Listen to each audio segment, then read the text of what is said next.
Hello everyone, exam वारी में आप सभी का स्वागत है। दोस्तों, बीपीएससी टीचर के प्रैक्टिस सेट को आगे बढ़ाते हुए आज के इस वीडियो में हम एडुटेरिया के प्रैक्टिस सेट नंबर 5 के प्रश्नों को देखेंगे। इसके पहले के वीडियो हम इसके 4 सेट को कर चुके हैं। अगर आपने वो वीडियो नहीं देखी है तो प्लीज चैनल पर जाके देख सकते हैं। दोस्तों, इसका मैंने प्लेलिस्ट बना दिया है, तो वहां पे आपको सारी वीडियो मिल जाएगी। और अगर आप इसका पीडीएफ चाहते हैं तो ज्वाइन कीजिए हमारे टेलीग्राम चैनल को, जिसका लिंक आपको डिस्क्रिप्शन बॉक्स या कमेंट बॉक्स में मिल जाएगा। तो चलिए शुरू करते हैं। दोस्तों, इसके पहले के 4 प्रैक्टिस सेट में हिस्ट्री और पॉलिटी के प्रश्न थे, और इसके आगे के जो प्रैक्टिस सेट है उसमें भूगोल और अर्थशास्त्र के प्रश्न हैं। तो चलिए देखते हैं आज का पहला प्रश्न। आज का पहला प्रश्न है, डूरंड रेखा किन 2 देशों की सीमा है? डूरंड रेखा किन 2 देशों की सीमा है? तो इसका करेक्ट आंसर हो जाएगा ऑप्शन बी, पाकिस्तान और अफगानिस्तान। ऑप्शन क्या हो जाएगा? बी इसका करेक्ट आंसर हो जाएगा। देखिए, डूरंड रेखा पाकिस्तान अफगानिस्तान के बीच भी है, और भारत और अफगानिस्तान के बीच भी कौन सी रेखा है? तो आपका डूरंड रेखा। ये भी ध्यान रखिएगा। भारत अफगानिस्तान के बीच कितना सीमा साझा करता है? तो 106 किलोमीटर की सीमा साझा करता है। आप इसको भी ध्यान रखिएगा। अच्छा, भारत और पाकिस्तान के बीच कौन सी रेखा है? तो आपका रेड क्लिफ रेखा है। ठीक है, आगे बढ़ते हैं। पनकी तापी ऊर्जा स्टेशन कहां पे है? पनकी तापी ऊर्जा स्टेशन कहां पे है? तो आपका उत्तर प्रदेश में है। ऑप्शन क्या हो जाएगा? बी इसका करेक्ट आंसर हो जाएगा। उत्तर प्रदेश के कानपुर में यह स्थित है, इसको ध्यान रखिएगा। अगला प्रश्न है, भारत का सबसे बड़ा शिपयार्ड कहां पर स्थित है? भारत का सबसे बड़ा शिपयार्ड कहां पे स्थित है? तो इसका करेक्ट आंसर हो जाएगा ऑप्शन सी, कोचीन में स्थित है। ऑप्शन क्या हो जाएगा? सी इसका करेक्ट आंसर हो जाएगा। कौन सा है? Kochi shipyard limited. Kochi shipyard limited जो है ये कहां पे है? आपका कोचीन केरल में स्थित है, और ये भारत का सबसे बड़ा शिपयार्ड है। ऑप्शन सी इसका करेक्ट आंसर है। शिपयार्ड का वह स्थान होता है जहां पे जहाजों की मरम्मत वगैरह, निर्माण वगैरह होता है। ठीक है, और सबसे बड़ा कौन सा है? तो कोच्चि शिपयार्ड है। ठीक है, इसको ध्यान रखिएगा। ऑप्शन सी इसका राइट आंसर हो जाएगा। अगला प्रश्न है, इंदिरा गांधी में पानी कहां से आता है? इंपॉर्टेंट प्रश्न है। इंदिरा गांधी में पानी कहां से आता है? तो इसका करेक्ट आंसर हो जाएगा ऑप्शन डी, सतलज और ब्यास नदी से। ऑप्शन क्या हो जाएगा? डी इसका करेक्ट आंसर हो जाएगा। सतलज और ब्यास नदी के संगम पर हरिके बैराज है। ठीक है, हरिके बैराज कहां पे है? तो सतलज और ब्यास नदी के संगम पर है, और वहीं से निकलती है आपका इंदिरा गांधी नगर नहर जो है, वहीं से निकलती है। और इंदिरा नहर की बात करते हैं, ये भारत की क्या है? सबसे बड़ी नहर है। इसकी लंबाई लगभग 649 किलोमीटर है, और यह किस राज्य में? तो पंजाब, हरियाणा, ध्यान रखिएगा, पूछा जाता है। पंजाब, हरियाणा और राजस्थान, 3 राज्यों में यह बहती है। ठीक है, और इसका पुराना नाम क्या था? तो इसका पुराना नाम है राजस्थान नहर, और इसे राजस्थान की जीवन रेखा या मरु गंगा के नाम से भी जाना जाता है। इंपॉर्टेंट है, इसको ध्यान रखिएगा। आगे बढ़ते हैं। भारत का पहला तेल का कुआं कहां खोदा गया था? भारत का पहला तेल का कुआं कहां पे? ऑप्शन क्या हो जाएगा? डी इसका करेक्ट आंसर हो जाएगा। डिगबोई, असम। असम में ऑप्शन क्या हो जाएगा? डी इसका करेक्ट आंसर हो जाएगा। 1901 में यहाँ पे पहला तेल शोध कारखाना स्थापित हुआ था। आगे बढ़ते हैं। भारत में लौह अयस्क का सबसे बड़ा उत्पादक राज्य कौन सा है? भारत में लौह अयस्क का सबसे बड़ा उत्पादक राज्य कौन सा है? तो ऑप्शन डी इसका करेक्ट आंसर हो जाएगा, उड़ीसा। Option D. उड़ीसा के बाद आपका छत्तीसगढ़, उसके बाद आपका कर्नाटक, उसके बाद आपका झारखंड का नंबर आता है। ऑप्शन क्या हो जाएगा? डी इसका करेक्ट आंसर हो जाएगा। अगला प्रश्न है, निम्नलिखित में से कौन एक सुमेलित है? कौन सा एक सुमेलित है? देखते हैं। शहर दिया है और नदी दिया है। राप्ती नदी की बात करते हैं, इसके किनारे कौन सा? गोरखपुर सही है। लुधियाना, सतलज सही है। और जबलपुर नर्मदा नदी किनारे सही है। सूरत जो है ताप्ती नदी किनारे, ये भी सही है। यानी ऑप्शन ई इसका करेक्ट आंसर हो जाएगा। सभी सही है, उपयुक्त में से एक से अधिक सभी सही है। इसमें ऑप्शन क्या हो जाएगा? ई इसका सही जवाब हो जाएगा। अगला प्रश्न है, भारत के उस द्वीप का नाम बताइए जिसमें सक्रिय ज्वालामुखी स्थित है। सक्रिय ज्वालामुखी कौन सा? ऑप्शन डी, बैरन द्वीप। ऑप्शन क्या हो जाएगा? डी इसका करेक्ट आंसर हो जाएगा। ठीक है, अंडमान निकोबार में है। और एक है आपका नारकोंडम ज्वालामुखी, ये भी आपका कहां पे है? तो ये अभी अंडमान निकोबार द्वीप समूह में, ये भी ध्यान रखिएगा। अगला प्रश्न है, किस फसल के लिए काली मिट्टी सर्वाधिक अनुकूल है? इंपॉर्टेंट प्रश्न है। काली मिट्टी किसके लिए? तो आपका हो जाएगा ऑप्शन ए, कपास के लिए। ऑप्शन ए इसका करेक्ट आंसर हो जाए। इसीलिए काली मिट्टी को कपासी मृदा के नाम से भी जाना जाता है। और किस नाम से जाना जाता है? रेगुर मिट्टी के नाम से भी जाना जाता है। और इसे स्वतः जुताई वाली मिट्टी भी कहा जाता है। किसके लिए होती है ये? कपास के लिए अत्यधिक उपजाऊ होती है। इंपॉर्टेंट है, ध्यान रखिए। कहां पाई जाती है? तो दक्कन के क्षेत्र में पाई जाती है, महाराष्ट्र वगैरह में, महाराष्ट्र, गुजरात, आंध्र प्रदेश में यह पाई जाती है। ठीक है, आगे बढ़ते हैं।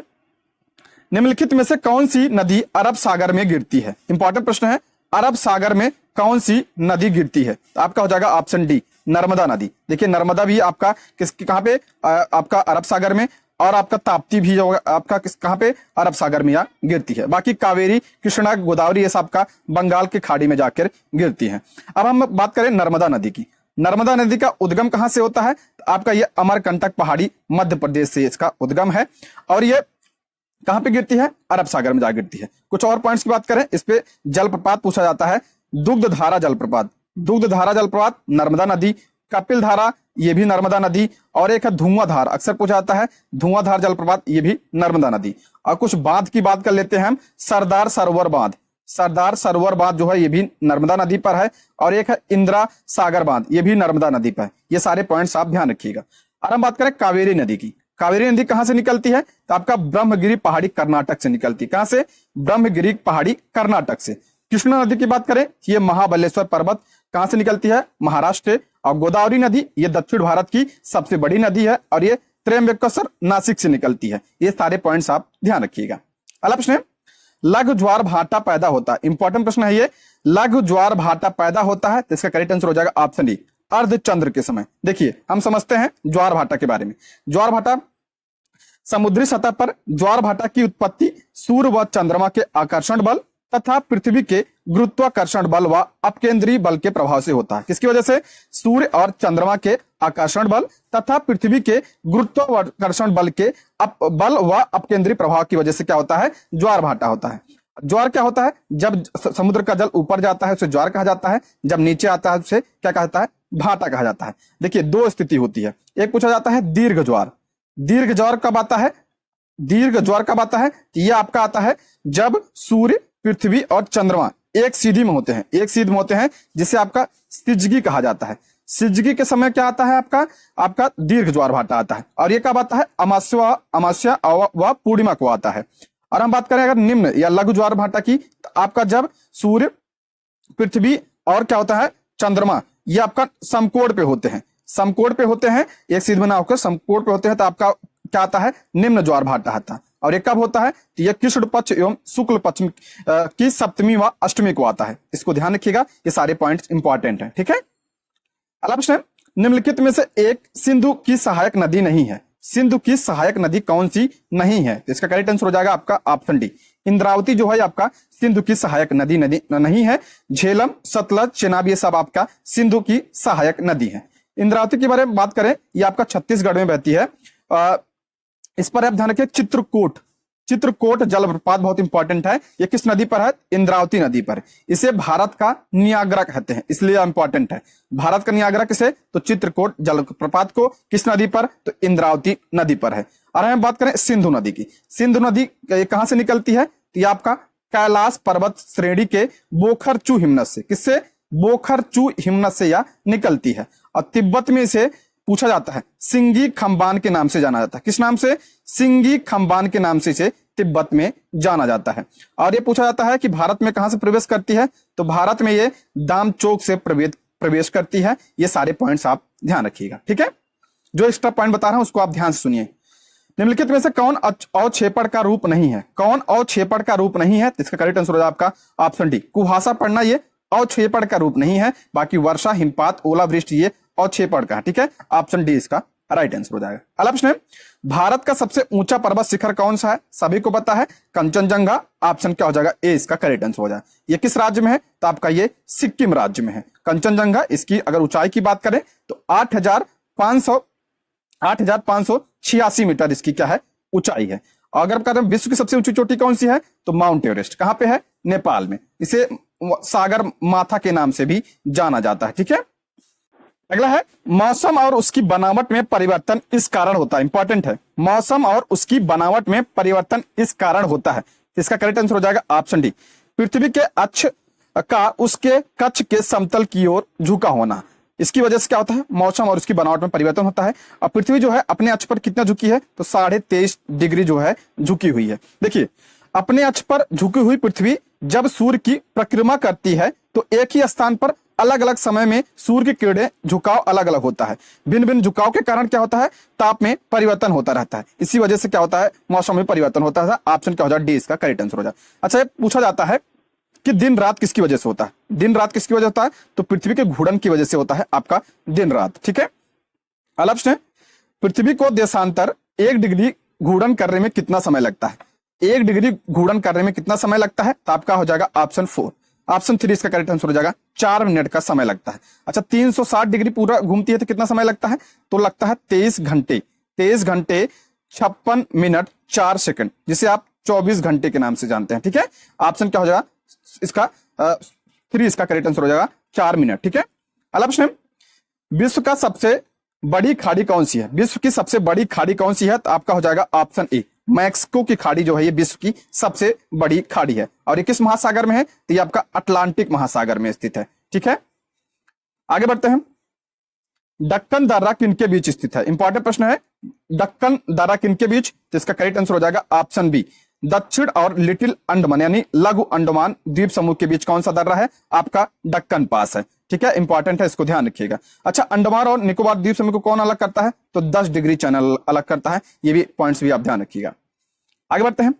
शिवालिक के दक्षिण भाग के क्षेत्र में को कहा जाता है, शिवालिक के दक्षिण भाग क्षेत्र को क्या कहा जाता है?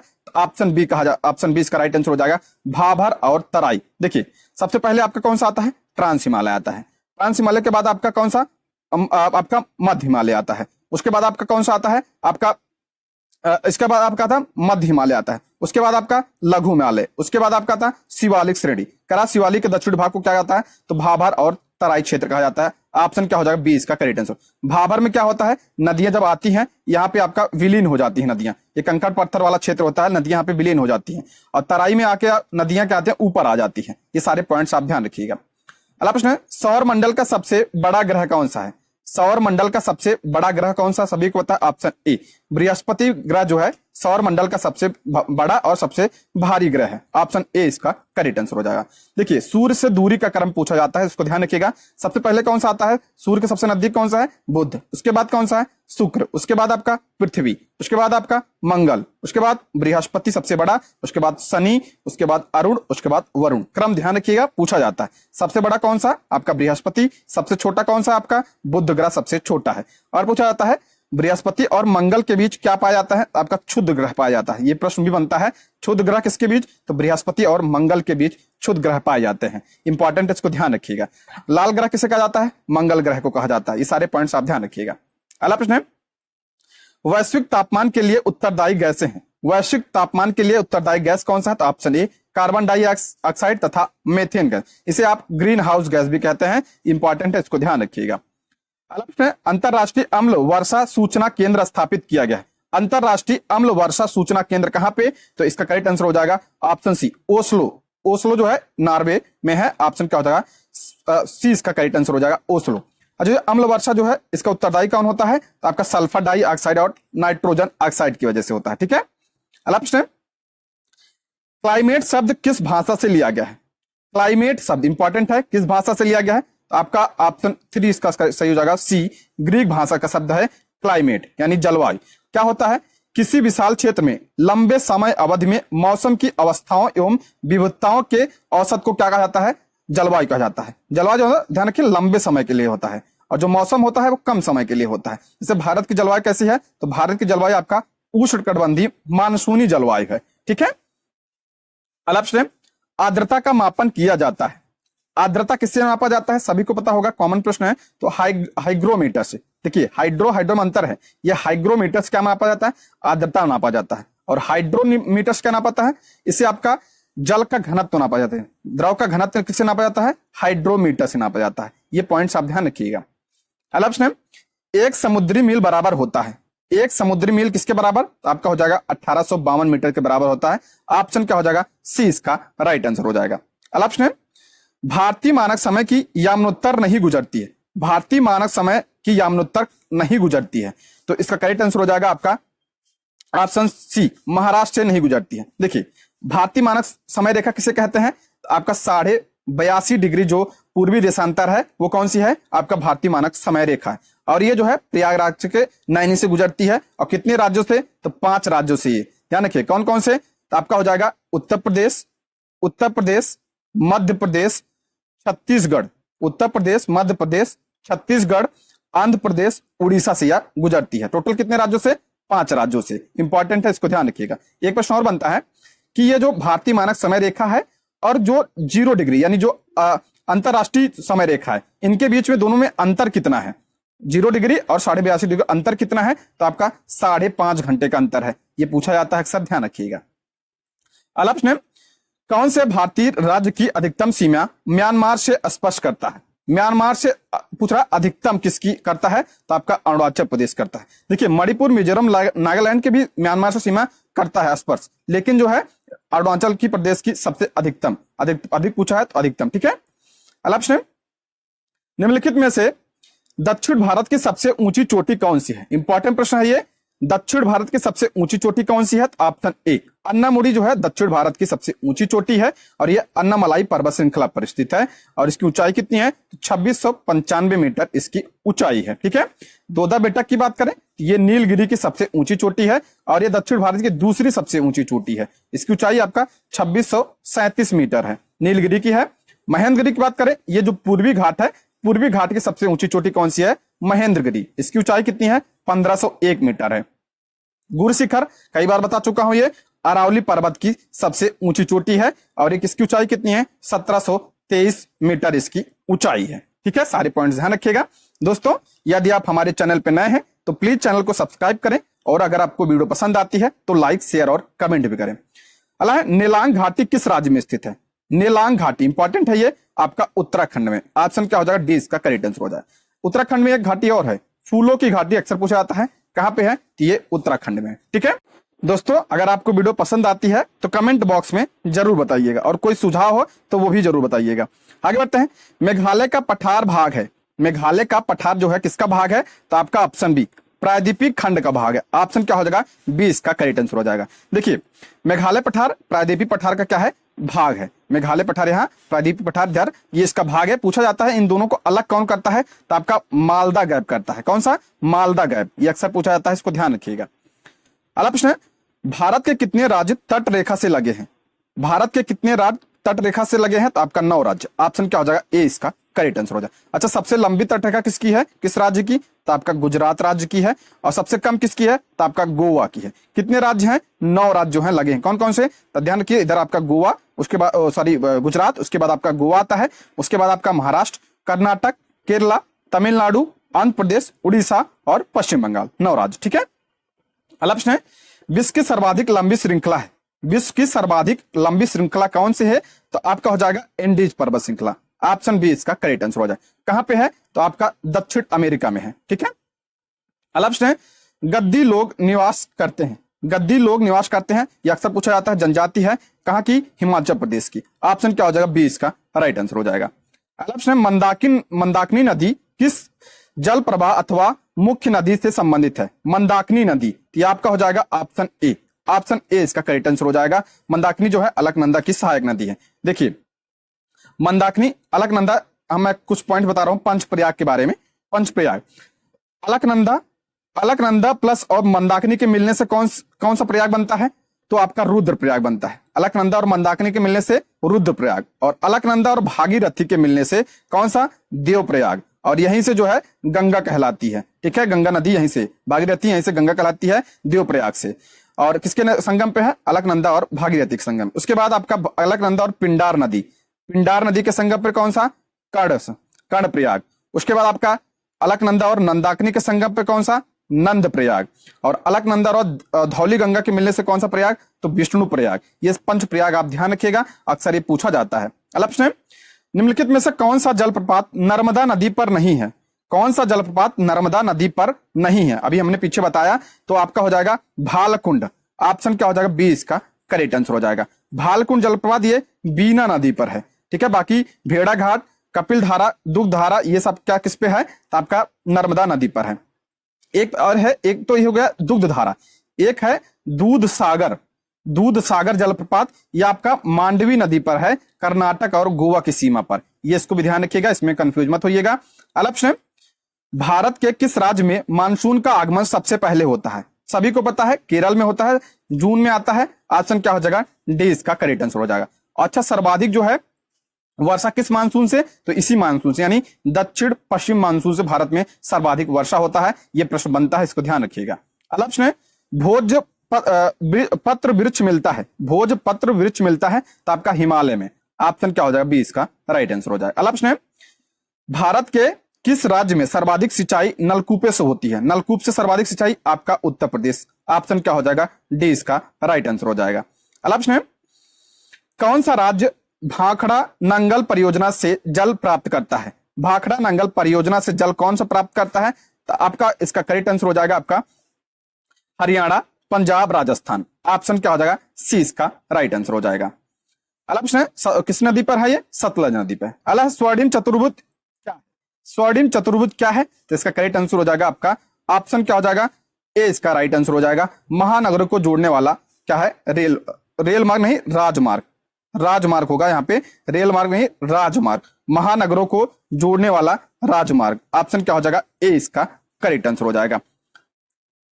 यही कर लेते हैं राष्ट्रीय राजमार्ग योजना, लेकिन इसका ए इसका ज्यादा सही आंसर होगा। महानगरों को जोड़ने वाला राजमार्ग यहां लगा लेते हैं तो ठीक है। देखिए महानगर कौन से हैं आपका? 4। कौन कौन से? आपका यहाँ पर दिल्ली हो गया, दिल्ली, उसके बाद आपका मुंबई, उसके बाद आपका चेन्नई, उसके बाद आपका यहाँ पे कोलकाता। इसको जोड़ने का जो परियोजना है उसे ही आपका स्वर्णिम चतुर्भुज परियोजना कहते हैं। ठीक है, इसको ध्यान रखिएगा। अब हम अर्थशास्त्र के प्रश्नों को देखते हैं।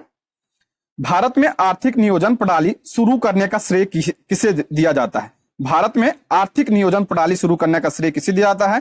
तो आपका हो जाएगा ऑप्शन बी इसका करेक्ट आंसर हो जाएगा, सर विश्वेश्वरैया को। ऑप्शन क्या हो जाएगा, बी इसका करेक्ट आंसर है। इन्हें आर्थिक नियोजन का जनक कहा जाता है। ध्यान रखिएगा, भारत में आर्थिक नियोजन का जनक किसे? सर विश्वेश्वरैया को कहा जाता है। ऑप्शन बी इसका करेक्ट आंसर हो जाएगा।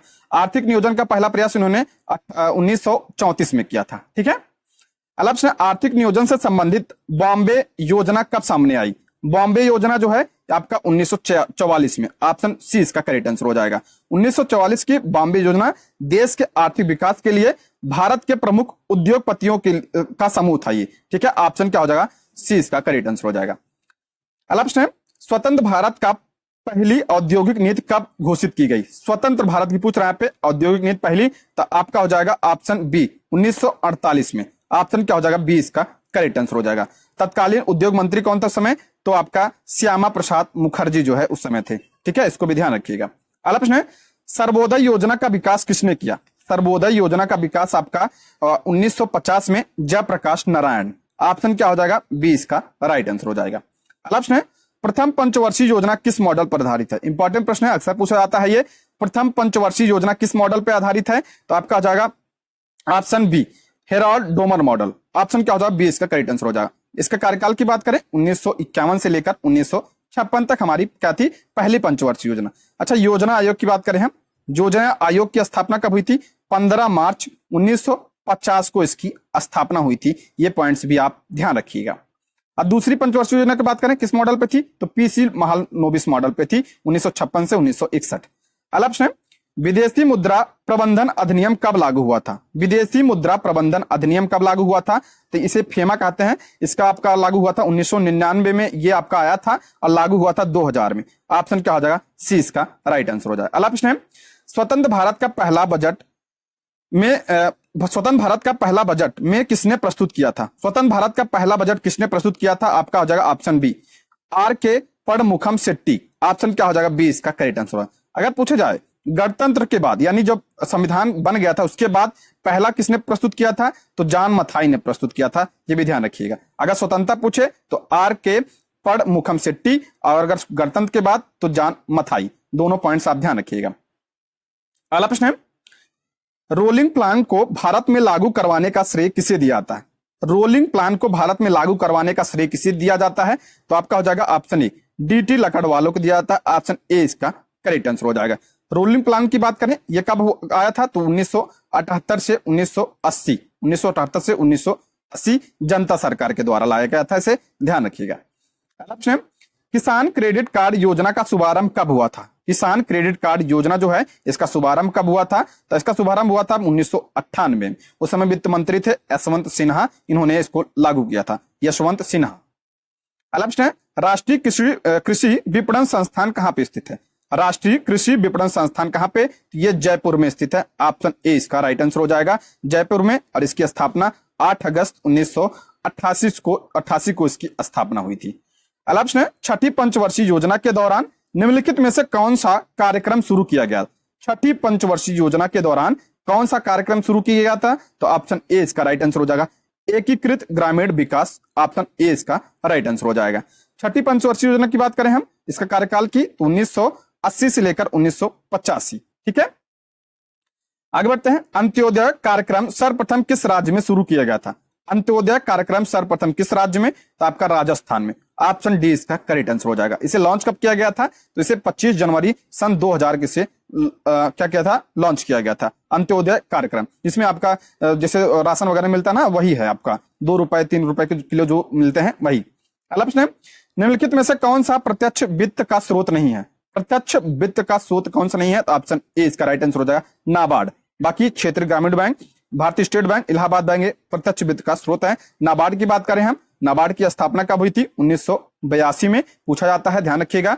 और किसके समिति की सिफारिश पर? शिवरामन समिति की सिफारिश पर 1982 में। और इसका मुख्यालय कहां पे है? तो मुंबई में इसका मुख्यालय है। ठीक, अगला प्रश्न है, ईपीसीजी का पूर्ण रूप क्या है? ईपीसीजी का पूर्ण रूप क्या है? इसका राइट आंसर हो जाएगा option C export promotion capital goods, option क्या हो जाएगा? सी इसका राइट आंसर हो जाएगा। अगला प्रश्न है, प्रधानमंत्री श्रम योगी मानधन योजना में प्रत्येक ग्राहक को 60 वर्ष की आयु प्राप्त करने के बाद न्यूनतम अनुमानित पेंशन प्रति माह होगी। प्रधानमंत्री श्रम योगी मानधन योजना में प्रत्येक ग्राहक को 60 वर्ष की आयु प्राप्त करने के बाद न्यूनतम अनुमानित पेंशन प्रति माह कितनी? तो आपका हो जाएगा प्रति माह 3000, ऑप्शन क्या हो जाएगा? सी इसका करेक्ट आंसर होगा। इसकी घोषणा 15 जनवरी 2019 को की गई थी। ठीक है, अगला प्रश्न है, समुदाय विकास कार्यक्रम कब शुरू किया गया? समुदाय विकास कार्यक्रम तो आपका 2 अक्टूबर 1952 को शुरू किया गया था, ऑप्शन क्या हो जाएगा? ई इसका करेक्ट आंसर, उपयुक्त में से कोई नहीं, 1952 में यह शुरू किया गया था। दोस्तों इसके अलावा हमने किरण पब्लिकेशन का पार्टिसिपेट भी शुरू किया है, और इसके अलावा बीपीएससी ने अब तक जितने प्रीवियस ईयर क्वेश्चन पूछे हैं एसएससी से संबंधित, उसको भी हमने शुरू किया है, जिसमें हमने भारत के भूगोल और पॉलिटी के प्रश्नों को हम कर चुके हैं। तो अगर आपने ये वीडियो नहीं देखी है तो चैनल पर जाके देख सकते हैं, और चैनल को सब्सक्राइब जरूर कर लीजिएगा। आगे बढ़ते हैं, भारत को 2024-25 तक $5 ट्रिलियन की अर्थव्यवस्था बनाने के लिए जीडीपी की विकास दर लगातार कितनी होनी चाहिए? तो आपका हो जाएगा ऑप्शन ए 8% होनी चाहिए, ऑप्शन ए इसका करेक्ट आंसर हो जाएगा। अगला प्रश्न है, बजट 2019-20 में घोषित प्रधानमंत्री कर्मयोगी मानधन योजना का लक्ष्य क्या है? अभी हमने पीछे पढ़ा कर्मयोगी मानधन, इसका लक्ष्य क्या है? तो ऑप्शन सी खुदरा व्यापारी और छोटे दुकानदारों को पेंशन लाभ देना, कितना? 3000 रुपए प्रति माह। ठीक है, अगला प्रश्न है, बिहार में मुख्यतः किस प्रकार के उद्योगों की प्रत्याशा एवं संभावनाएं हैं? बिहार में किस प्रकार के उद्योग? आपका कृषि आधारित उद्योग, ऑप्शन क्या हो जाएगा? डी इसका राइट आंसर हो जाएगा। अगला प्रश्न है, भारत में पहली पंचवर्षीय योजना का आधार क्या था? आ चुका है प्रश्न, Herald Domar model, option A. दूसरी का आपका महालनोबिस मॉडल। आगे बढ़ते हैं, 2011 की जनगणना के अनुसार भारत की नगरीय जनसंख्या कुल जनसंख्या का लगभग कितना % है? भारत की नगरीय जनसंख्या कुल जनसंख्या का लगभग कितना % है? तो आपका हो जाएगा ऑप्शन बी 31%, 31.16। ठीक है, इसको ध्यान रखिएगा, ऑप्शन बी इसका करेक्ट आंसर हो जाएगा। अब बात करें अगर हम अगर ग्रामीण जनसंख्या की, तो 68.8%। ठीक, अगला प्रश्न है, भारत सरकार ने नीति आयोग जो आर्थिक नीति निर्धारण का चिंतन समूह में है, नीति आयोग का पूरा नाम, नीति का पूरा नाम पूछ रहा है, नीति का इसका पूरा नाम क्या हो जाएगा? तो इसका करेक्ट आंसर हो जाएगा आपका option B National Institute for Transforming India, option क्या हो जाएगा? बी इसका राइट आंसर हो जाएगा। नीति आयोग जो है की स्थापना कब हुई थी? 1 जनवरी 2015 को इसकी स्थापना हुई थी, और इसके अध्यक्ष कौन होता है? इसका अध्यक्ष आपका प्रधानमंत्री होता है, वर्तमान में श्री नरेंद्र मोदी।